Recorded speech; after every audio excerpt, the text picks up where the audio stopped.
साहेब।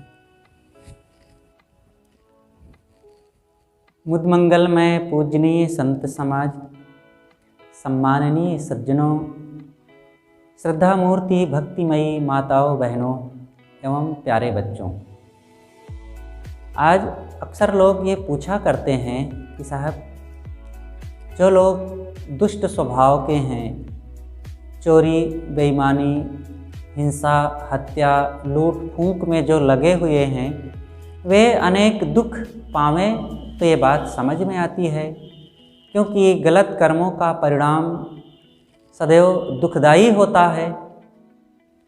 लेकिन जो लोग सन्मार्ग में लगे हुए हैं, सेवा, सत्संग, सदाचार, परोपकार, साधना, संयम, भक्ति और सब प्रकार से जो महापुरुषों की सेवा करते हुए जीवन जी रहे हैं, उनके जीवन में भी समस्याएं आती हैं, उनके जीवन में भी तकलीफ़ें आती हैं, अनेक प्रकार के रोग व्याधियां आती हैं। तब यहाँ पर ये प्रश्न होता है कि साहब, जब दोनों को तकलीफ़ें सहना है, जब दोनों को अनेक कठिनाइयाँ ही आती हैं, तो फिर सदाचार और सत्संग का महत्व क्या रहा।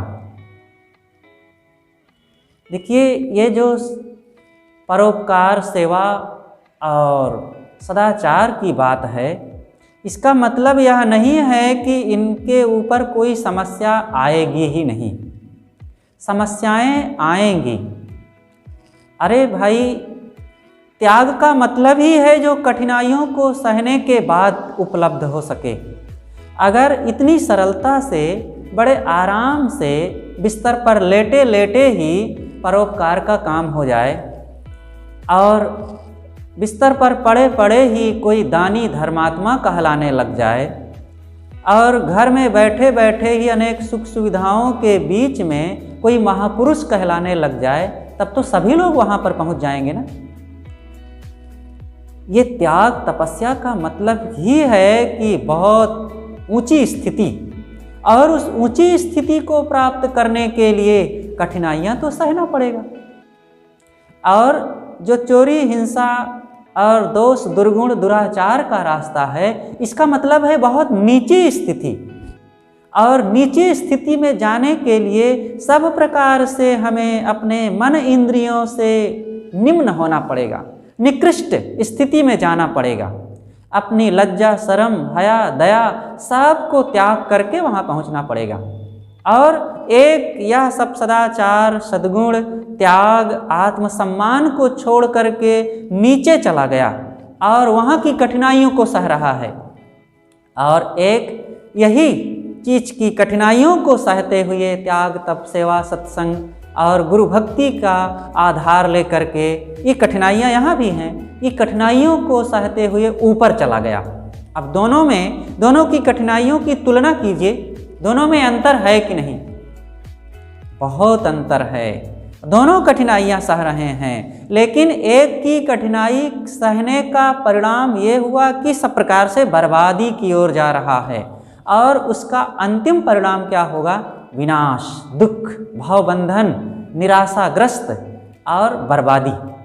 और एक की कठिनाई का परिणाम होगा कि सब प्रकार से आत्मोन्नति, आत्म शांति, निश्चिंतता और आत्मसम्मान, प्रसन्नता और समाज के लिए एक बहुत बड़ा आदर्श, लोक परलोक दोनों उसका उज्जवल होता है।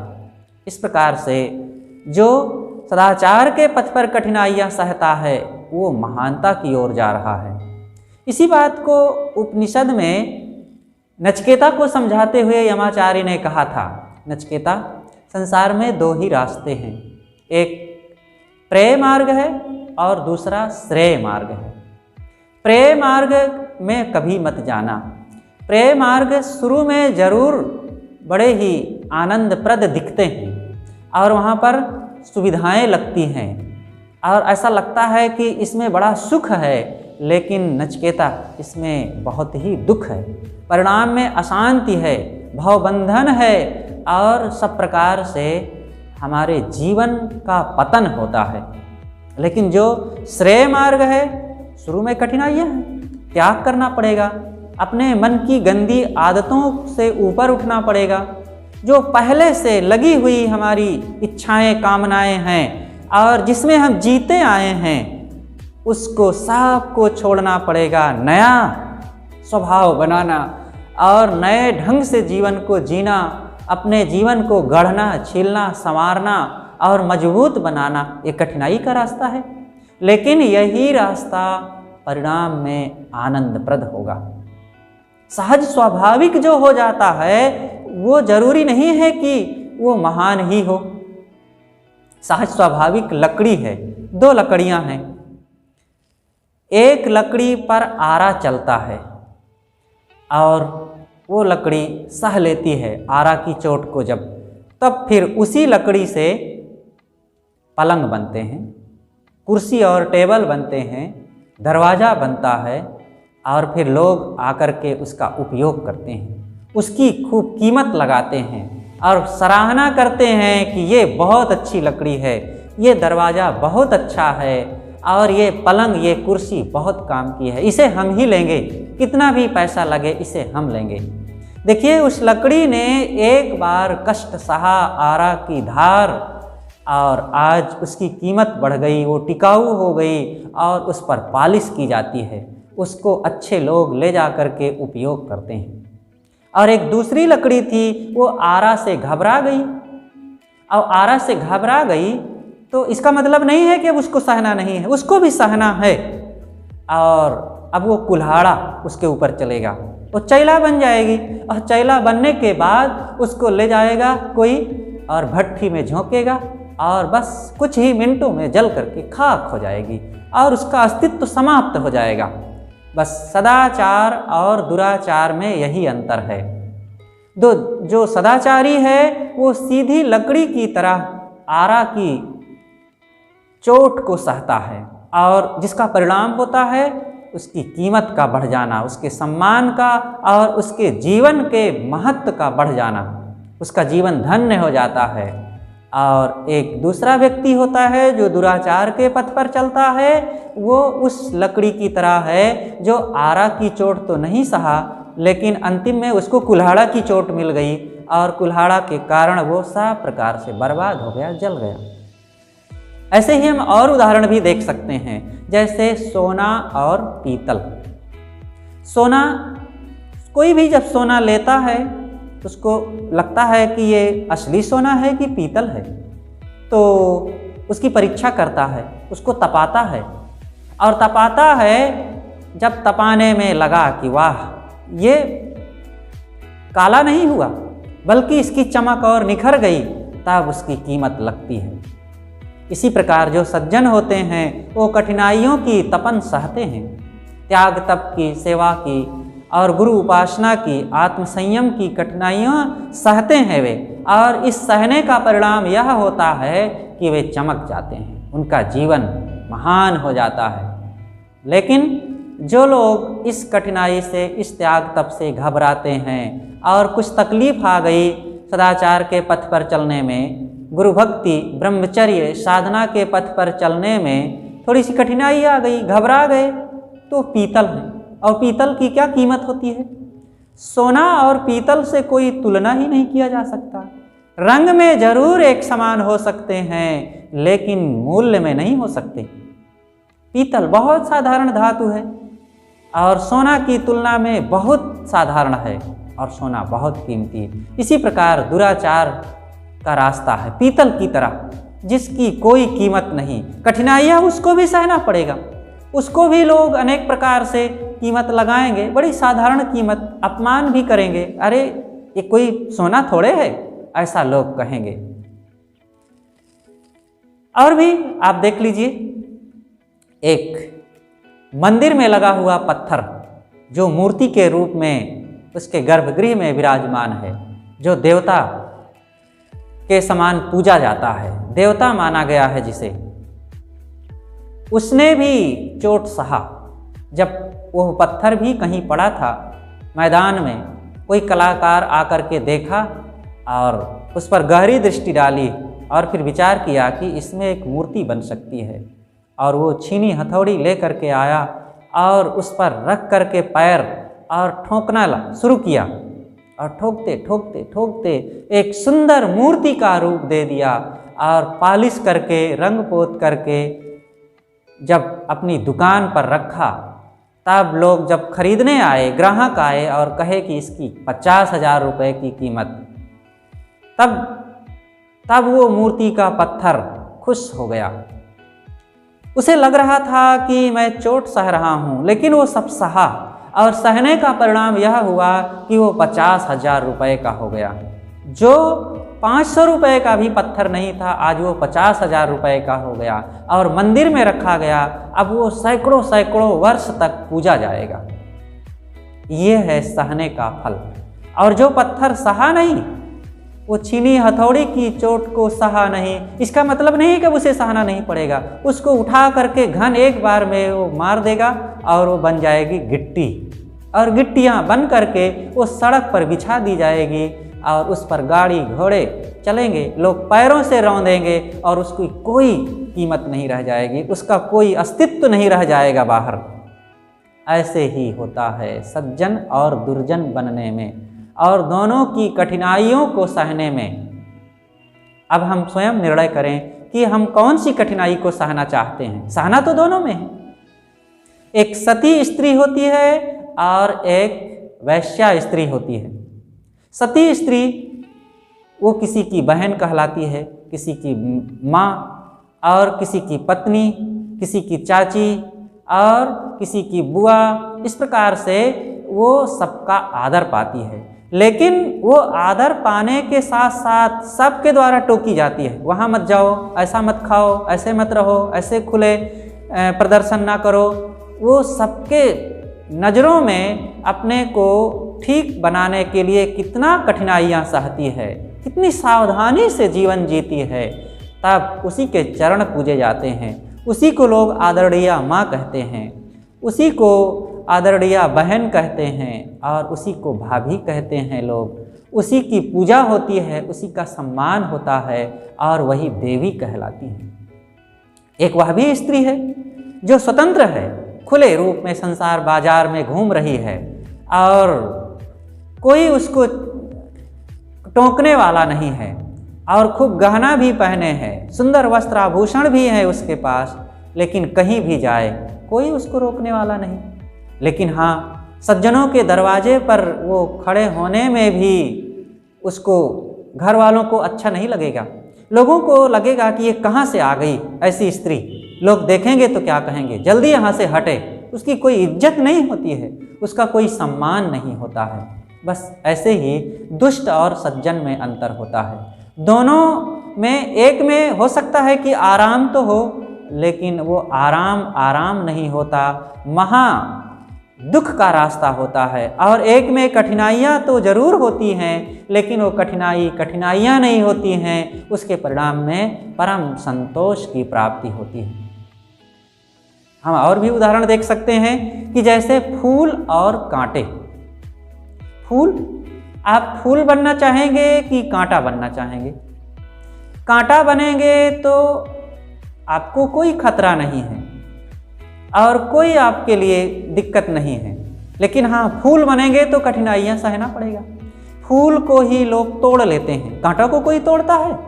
फूल को ही तोड़ेंगे और तोड़ करके लोग सूंघने लगते हैं, उसके बाद हाथ से मसल करके फेंक देते हैं। फूल को ही लोग महापुरुषों के, संतों के, आदरणीय लोगों के रास्ते में बिखेरते हैं और उसी पर पैर रख करके लोग चलते हैं। फूल को ही मसल कर, पीस करके उसका रस निकाल दिया जाता है और फिर उसका टिकाऊ सुगंधित इत्र बनता है। फूल के ही कलेजे में सुई घुसा करके माला बनाई जाती है और फिर वही महापुरुषों के गले में पहनाया जाता है। कठिनाइयाँ तो फूल को भी सहना पड़ रहा है, लेकिन वो सारी कठिनाइयाँ फूल के लिए शोभनीय है। वो सहता है तभी महान बना है, नहीं सहेगा तो फिर वो व्यर्थ हो जाएगा। कांटा को कुछ नहीं सहना पड़ता, कांटा को कौन तोड़ेगा, लेकिन उसका परिणाम क्या होगा? उसको भी ऐसा नहीं है कि वो बड़ा आराम से रहेगा। कांटा एक समय आएगा, सूख जाएगा डाली में ही और लोग काटेंगे पौधे को और संभल करके घर में ले जाएंगे और एक बार में चूल्हा में लगा देंगे, वो जल जाएगा।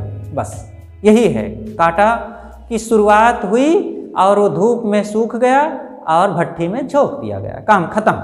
लेकिन फूल की बड़ी लंबी यात्रा होती है।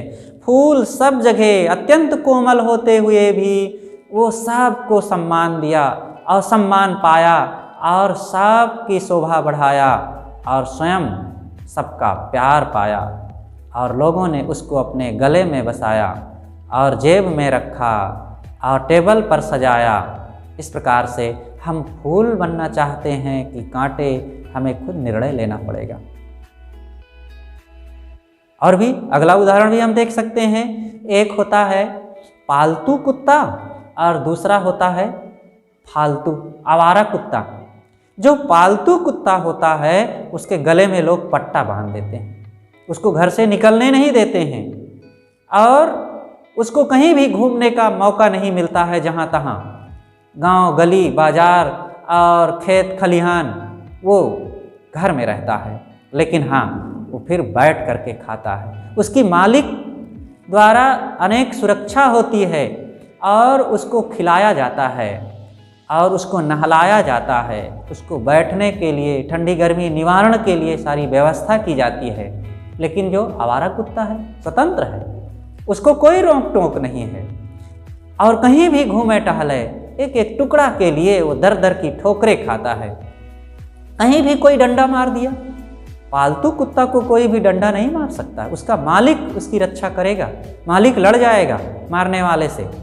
लेकिन जो फालतू कुत्ता आवारा है उसको कोई आगे पीछे नहीं है, कोई भी उसको डंडा मार दे और दूसरे कुत्ते आकर के उसको नोच डालेंगे और 4 दिन में रोगी होकर के वो मर जाता है और कोई उसकी इज्जत नहीं रह जाती।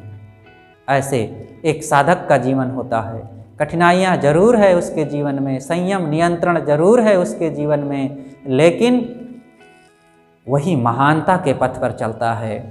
तो सज्जनों, साधकों, संतों और सती साध्वियों के जीवन में कठिनाइयाँ जो होती हैं वो कठिनाइयाँ उसको महानता की ओर ले जाती हैं। लेकिन दुष्टों और आवारा लोगों के जो हिंसक हत्यारे हैं, दुराचार के पथ पर चल रहे हैं, नियंत्रणहीन हैं, असंयम का जीवन जी रहे हैं, उनके जीवन में भी कठिनाइयाँ हैं।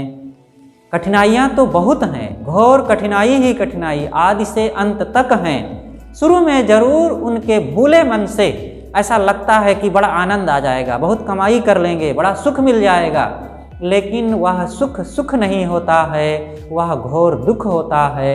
और फिर उनको सोते जागते, भीड़ में, अकेले में कहीं भी निश्चिंतता नहीं होती है। सदाचार का रास्ता निश्चिंतता का होता है, निर्भयता का होता है, प्रसन्नता का होता है और परम शांति का होता है। परिणाम में जीवन मुक्ति और विदेह मुक्ति का होता है। लेकिन दुराचार का रास्ता दुख का होता है, भय और चिंता का होता है और सब प्रकार से बदनामी का होता है। परिणाम में इस जीवन में घोर दुख और इस जीवन के बाद भी अनेक खानियों में कुकर सुकर और भेड़ बकरी बंदर भालू आदि खानियों में जाकर के भटकने का होता है। दोनों में जमीन आसमान का अंतर होता है। शुरू में तो ऐसा लगता है कि बड़ा सुख मिल जाएगा गलत रास्ते पर भी चल करके, लेकिन दोनों के रास्ते एक जगह से निकलते हैं, लेकिन दोनों पूरब से पश्चिम दोनों का अंतर हो जाता है। जैसे रेलवे यार्ड से चलने वाली गाड़ियां शुरू में थोड़ा सा उनका परिवर्तन होता है, किंतु आगे चल करके एक बम्बई चली जाती है और एक दिल्ली चली जाती है, बहुत अंतर हो जाता है। हमारे जीवन की भी यही बात है। हम अपने जीवन में क्या चाहते हैं? कोई ऐसा व्यक्ति नहीं होगा शायद कि वो यह चाहता हो कि मेरे जीवन में दुख आवे, समस्याएं आवें, परेशानियां आवें, उलझने आवें, लेकिन फिर भी हम मन इंद्रियों के प्रलोभन में पड़ करके, थोड़े से धन दौलत मान सम्मान के प्रलोभन में पड़ करके दुराचार को अपना लेते हैं और यहीं पर भूल हो जाती है। ये जो प्रलोभन होता है ना, प्रलोभन का परिणाम ही होता है कि गलत रास्ता, गलत निर्णय और वही निर्णय हमारे शुरू से लेकर अंत तक हमारे सामने कांटे ही कांटे उपस्थित करता है। और जहाँ पर प्रलोभन नहीं होता है, निष्कामता और त्याग संयम का रास्ता जहाँ होता है, वहाँ पर आनंद ही आनंद होता है, वहाँ प्रसन्नता ही प्रसन्नता होती है, आत्मसम्मान की जिंदगी होती है और सब प्रकार से सत्यम शिवम सुंदरम। बस यही दोनों में अंतर है। कठिनाइयाँ दोनों को सहना पड़ता है, लेकिन एक के सहने का परिणाम होता है कि सब प्रकार से बर्बाद हो जाना, और एक के सहने का परिणाम होता है कि शुरू से अंत तक वो निरंतर आत्मसम्मान और आत्मशांति से भरता जाता है और अंततः उसको परम सुख, परमानंद और परम स्थिति की प्राप्ति होती है। इसी को उपनिषद में कहा गया है, यदा पंचावतिष्ठन्ते ज्ञानानि मनसा सह बुद्धिश्च न विचेष्टत तामाहु परमां गतिम। जब आत्मसंयम द्वारा पांचों ज्ञानेंद्रियां वश में हो जाती हैं और मन भी साथ में वश में हो जाता है, तब यही परम गति है और यही सत्य का रास्ता है। और जितने भी महापुरुष सत्य के पथ पर चले हैं, वो अपने जीवन को इन कठिनाइयों से अलग नहीं किए, वो सुविधा भोगी नहीं बने। सदगुरु कबीर ने भी कहा है, गुर की भेली जीव डरे काया सींचनहार, कुमति कमाई मन बसे लाग जुआ की लार। जो काया को सींचने वाले हैं, इंद्रियों से भोगों से इंद्रियों को सींचने वाले हैं, वो कभी भी सन्मार्ग में चलने के लिए तैयार नहीं होते। उनको तो कांटों का रास्ता, बुरा रास्ता ही अच्छा लगता है। अच्छा क्या लगता है? उनको वो सरल लगता है, लेकिन हो जाता है परिणाम में दुखद, और फिर उनके सारे दुख भोगे नहीं खत्म होते। इसलिए हम लोग सदाचार का रास्ता अपनावें और इस रास्ते पर चल करके जो भी कठिनाइयाँ आए, हंसते हंसते हमें सह लेना चाहिए, और इसी से शांति मिलेगी और लोगों को भी संतोष तथा सुख सुविधा सब कुछ मिलेगी। बस अपनी बातें यहीं पर समाप्त करता हूँ। बोलिए सद्गुरु देव की जय। प्रिय भाइयों और बहनों, कबीर आश्रम कौशाम्बी हमारे YouTube चैनल से आप बराबर भजन और प्रवचन सत्संग सुनते ही रहते हैं। इसके लिए हम आपके हृदय से आभारी हैं। आपको बहुत बहुत साधुवाद। लेकिन अंत में चलते चलते लाइक और सब्सक्राइब हमारे इस चैनल को ज़रूर कीजिएगा।